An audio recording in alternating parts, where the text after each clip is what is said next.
Hi, this is Chandrasekhar Prabhu once again.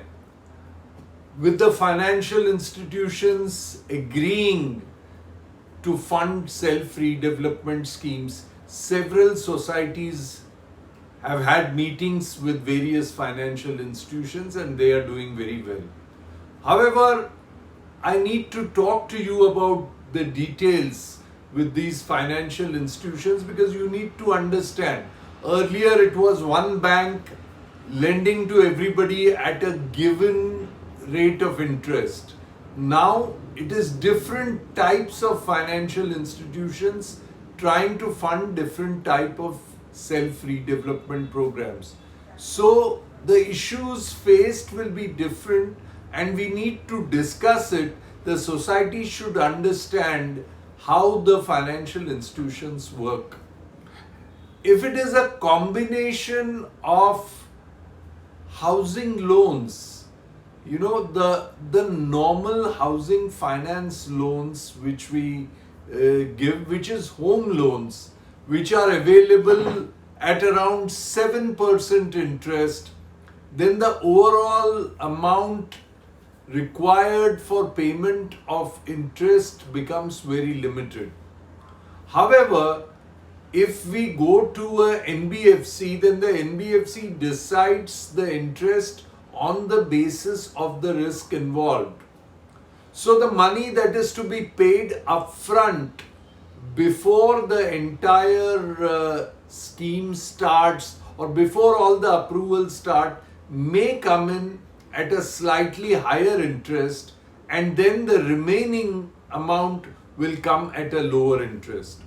If it is a foreign direct investment, then the rate of interest is the lowest. We have discussed with some foreign direct investment groups and they have not yet started lending, but they are getting their act together and setting down guidelines as to how they should be investing in the self redevelopment scheme. The best, therefore, is the solution of funding through the foreign institutional investors or the foreign direct investment, where the rate of interest is likely to be very reasonable or low. However, most funding organizations decide on whether to fund a self redevelopment scheme or otherwise on the basis of the perceived risk. This risk is perceived if they feel that the sellable area won't be sold. We all know that in Mumbai, more than 2,50,000 houses built by builders are ready or under construction in a final stage, but there are no buyers. And hence, the financial institutions want to be doubly sure that under the self redevelopment, the sellable area would definitely have buyers. How do you make them feel satisfied that the buyers will come? One way is our schemes of giving extra area to the existing people at 30% discount and to the blood relations at 20% discount, to other relations at 15% discount, and to cousins of the members at 10% discount. These four schemes, if the response for these four schemes is good, then the financial institution don't see this funding as a risk. But if this response to the initial booking or response to the advanced conceptual demand for surplus area is seen to be or perceived to be less, then the financial institution may raise certain percentage points with regard to funding. We have also got some requests by some finance companies who want to become equity partners with the cooperative housing societies. They would like to lend money in two ways. One is by joining the cooperative housing society as equity partners, and two, by giving debt at a reasonable rate of interest to the cooperative housing society. Whether we should take the financial companies as equity partner or not is an issue which needs to be discussed and which needs to be decided as the time comes. However, the financial institutions have to be taken into confidence on that, and they need to be convinced that all the numbers are in order. In this respect, the most important thing would be the feasibility report. I have gone through some feasibility report which the societies have shared with me, and I have found major manipulation in numbers in those feasibility report, and I am extremely upset with the so-called PMCs who have given certain feasibility report where certain accounting errors seem to have been done. I would like to share these errors or these mistakes or this padding that has been done by some project management companies. Those project management companies who are used to working with the builders have been used to doing the feasibility report to suit the builder's interest, and they have not understood the difference between doing a feasibility report for the builders and doing a feasibility report for self-development to the cooperative housing societies. These are two separate things, and that is why I have been always requesting the cooperative housing societies that please select a project manager or an architect who has the experience of doing work with self-redevelopment. An architect or a project manager who has only experience of working with builder is likely to make the same kind of errors with regard to the making of the feasibility report that he does when he works with the builder, and add the padding up. Now, there are some examples that I want to give you how the padding is done in the feasibility report, increasing the risk and making the financial institution feel suspicious about the cooperative housing societies. The cost of construction per square feet is generally to be considered on the basis of the built-up area of the flats. However, over and above the built-up area occupied by the flats, by the members of the society, there are 2 or 3 other elements which go into the construction.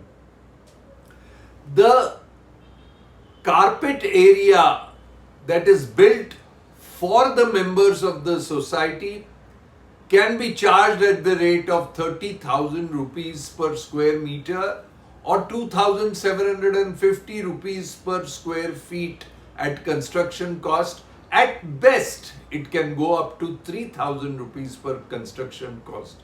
But this construction cost is only and only for the flats. However, lot of consultants take this construction cost for all construction. For instance, 10% of the FSI is available for common passages. Now, the construction cost of the common passages is not what it is of the constructed area of the flats, because in the flats you have toilets, you have shutters, you have sliding windows, you have doors, you have flooring, you have tiles on the flooring, you have bathroom, you have fixtures, you have everything, and hence 2,750 to 3,000 rupees per square feet for flats is a decent calculation of the construction cost. But 10% of this goes for lift. Now, for lift, what you have to build is a shaft. The cost of construction of a shaft doesn't come to that much. Even if you consider the cost of the lift, even then the cost of construction doesn't exceed more than 1600 rupees per square feet. The cost of construction of passages, of common passages, and the cost of construction of staircase doesn't exceed 1500, 1600 rupees depending on the width of the staircase and the type of materials used, the type of specification used for the balustrades and other things to be used within the building. Then we have the car parking area. Now, if a building has foundation, the same foundation is good for flats, the same foundation is good for the car park area, the same foundation is good for the staircase, the same foundation is good for the common passages. So, the common amount spent for foundation does not get shared for the parking. So, the cost of construction per square feet of car parking is much less than the cost of construction of the flats. The cost of construction of staircase and lift area is also very reasonable, almost half that of what is spent on the flats.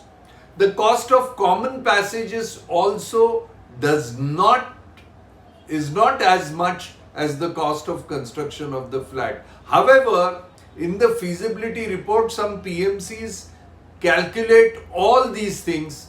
First take the FSI and then load 40%, 50%, in some case even 60%, which is wrong, which is cheating, which is thuggery, which is completely non-professional way of making feasibility report. I was really pained when I saw some feasibility report which some societies gave me, wherein I must say with due humility that the project management consultants have really not done the proper work.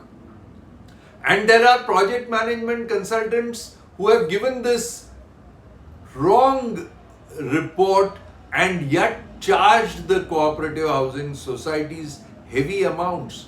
I have known some people who have taken more than 2 lakhs or 3 lakhs for feasibility report. This is outright cheating. You don't require to pay that kind of money. And hence, when it comes to self-redevelopment, the way that you select the architect is he gives you a rough feasibility report. It's no rocket science. Land is there. You multiply the land by the FSI. The FSI is determined by the width of the road in normal private cooperative housing societies. And in the case of MHADA, there is a separate formula which I will come to. So let us first take the case of private cooperative housing societies. The present FSI consumed is generally 1. The new FSI, if it is a 9-meter road, is 2.7. If it is a larger road of larger width, then it is 3, 3.25 or 3.5 as the case may be, depending on the width of the road. Then, so you multiply this number of FSI, whether it is 3, whether it is 3.5, whether it is 3.25, depending on the width of the road, you multiply that by the land and that is the FSI that you get. Now, over and above that, you get 10% for staircase and lift and you get another 10% for common passages. Now, the cost of construction of staircase and lift and common passages, as I told you earlier, is much lesser. And then you get the car parking area which has to be calculated by the formula for car parking given in the development control regulations. So, depending on how many cars you get for parking, roughly around 300 square feet per car park multiplied by the cost of construction of car park, which is less than half of the normal cost of construction of flats. That is how you have to make the feasibility report. If the feasibility report is grossly exaggerated, or there have been some people who are putting miscellaneous expenses and you are putting 5% of the total amount in that. There are some people who are estimating the premiums to be paid for open spaces to be very high, which go in crores of rupees, which is not required, which is not the real case. Unless you are very close to the airport where you have to encroach upon the mandatory open spaces, you don't really have to pay so much premium, which are calculated accordingly. Then there are also unforeseen expenses in crores of rupees which are kept in these feasibility reports. So when I saw the feasibility reports with cooperative housing societies, and the cooperative housing societies gave these feasibility reports to the funding agencies, most of the funding agencies turned down the funding, saying that this is high risk because they have assumed certain expenses which don't exist. See, the funding agencies are totally aware of what kind of funds are required. They are completely aware of what kind of funds are required. So you can't cheat them. You may be able to cheat the cooperative housing society members by making fictitious numbers. But you cannot cheat the funding agencies because they are into the business of funding construction for years together. And they know exactly where you are padding and where you are adding the extra amounts.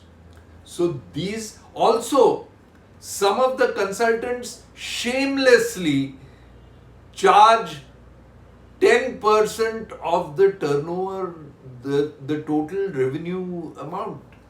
No consultant needs to be paid on the basis of revenue of the project.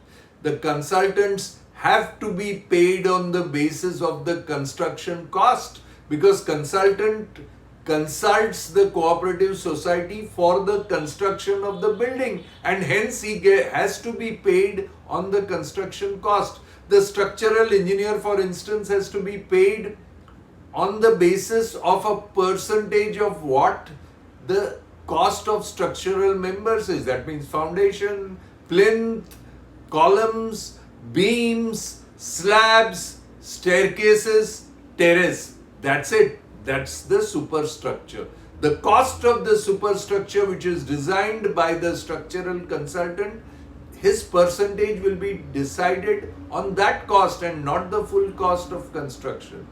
Even the architect's fee would be on the basis of the cost of construction. There are some architects who charge heavily even on parking costs. So the financial institutions and the fund managers do not agree to this kind of funding. So there also, the artificial increase in the price in the feasibility report by project managers charging exorbitant prices and exorbitant fees are considered to be risks by the funding agencies. So I took to 3 or 4 funding agencies 10 cooperative housing societies, and each one of them submitted the feasibility report given to them by whoever they had paid to get a feasibility report. And immediately came the rejection of funding, because they found that within the feasibility report there were lot of padding and lot of additional expenses which ought not to be there. We had to then sit with the societies and look at the feasibility report and reduce all the unwanted costs. And after reducing the unwanted costs and bringing the cost to virtually the normal, only then it is considered to be reasonable risk or low risk. But if you have a kind of funding pattern given to you by a project manager who is not used to making feasibility report for self-redevelopment, then it will be difficult for you to get funds. And even if the NBFC gives you fund, he will say this is high risk and so you give us a higher rate of interest. So a combination of various schemes, for instance, home loan at 7%, loan to the society at a reasonable price, put together brings the overall cost of funding to less than 12%. That can be done only and only if the feasibility is proper. That is number one. There are no extra prices that are added to the feasibility to inflate the costs. That is number two. And number three, if the fund perceives that the sellable area would be sold, if they get the confidence that the sellable area would be sold, then they would immediately fund it. Some of the cooperative housing society says that our property is so prime that the flats will be immediately sold in no time. However, the members are not willing to take even 1 inch of the extra area. There, the fund managers do not approve of the loans. So now it is a market-driven economy wherein earlier there were just one bank which was funding you. Now there are multiple organizations which are funding you, but they will look into each and every number that you give them. That is why the making of the feasibility report is important. Under the self-redevelopment scheme, we make it very clear that we do not make any payment to any one individual for feasibility report. We invite 8 to 10 people to give a presentation on how they perceive the project, and based on their perception and their concept of how they want to go ahead with the project, they should give a preliminary feasibility. Preliminary feasibility means what is the FSI available, roughly what cost the TDR would be purchased, roughly what cost. It's very clear, it's not rocket science.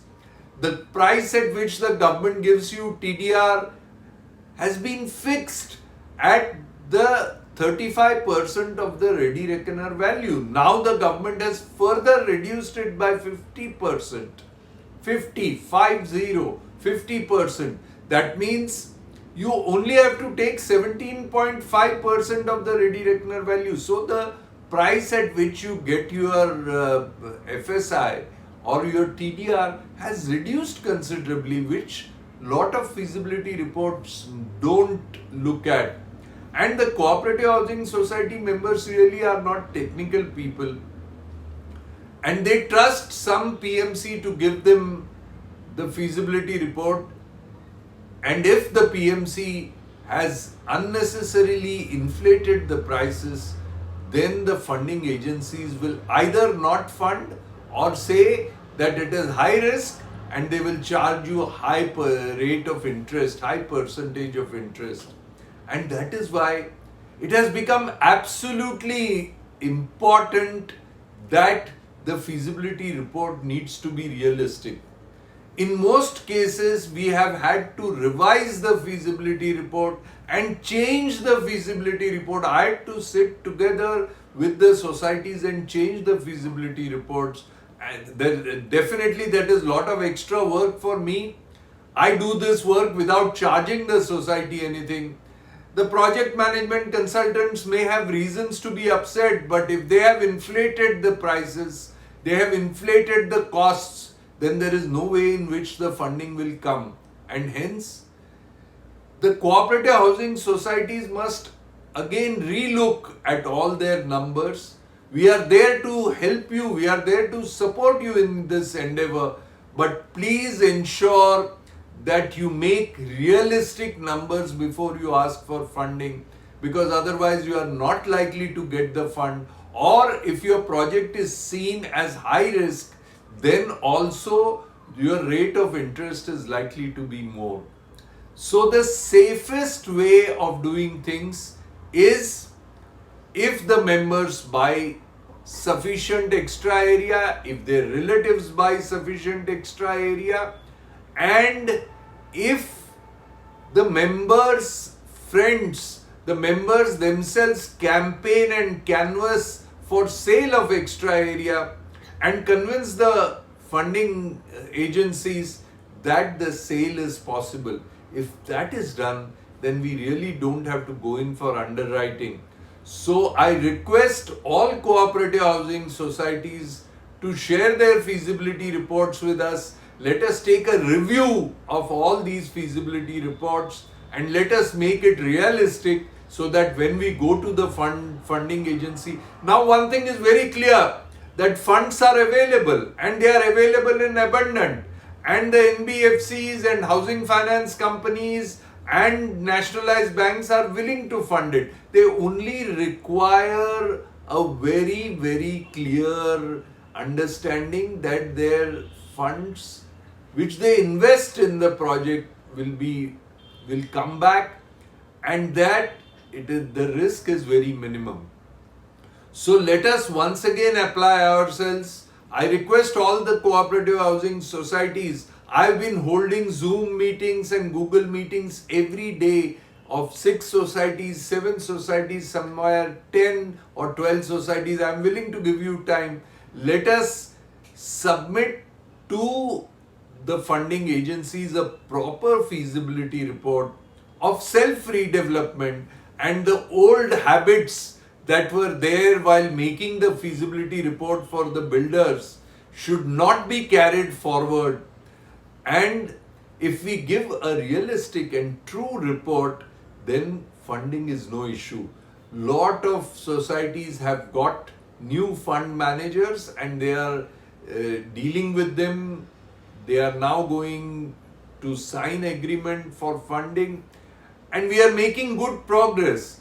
But I thought that I should share it with all cooperative housing societies so that they be careful that the initial PMCs that they have appointed may not have given a realistic view of the expenses, and hence they may need to be reviewed. With this is Chandrasekhar Prabhu once again bidding you au revoir, and we shall come back with more such posts, with more information, with more data, and with more warnings to people to ensure that the success of self-redevelopment will happen if your reports are truthful and you present the realistic, the correct view to your funders. Like they say, when you go to a doctor, you tell the truth. When you go to the lawyer, you confide in him and tell the truth. Similarly, when you go to a fund manager who funds your project, it is important that you don't camouflage your numbers and tell the truth. If you do a truthful analysis and present to them the correct picture, then funds are available in abundance. You will not have any problems of getting funds. With this is Chandrasekhar Prabhu once again bidding you au revoir, promising you to be back. Bye for now.